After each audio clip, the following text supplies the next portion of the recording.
Asbury University's Washington Federal Seminar, offered every spring semester, provides students interested in politics and foreign relations with a unique learning experience.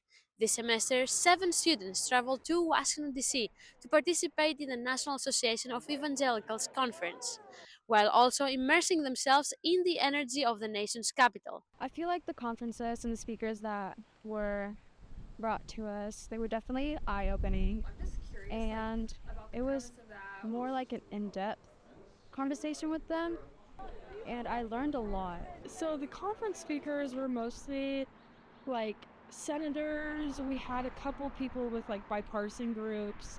Dr. Steve Clements, who leads the trip, guided students through discussions and activities designed to enhance their understanding of government and policy. Well, I think this class is a great way for students to kind of begin developing their civic and political selves. Students visited the National Cathedral, museums, the U.S. Capitol, and the Supreme Court.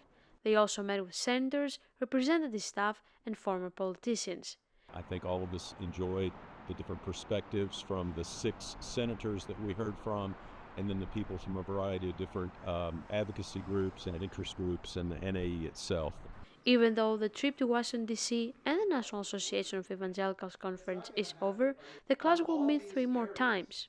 In addition to the 8-day trip to DC, we have 4 Monday evening classes on campus, usually 1 before and then 3 after. I would absolutely recommend this trip and this class for other students.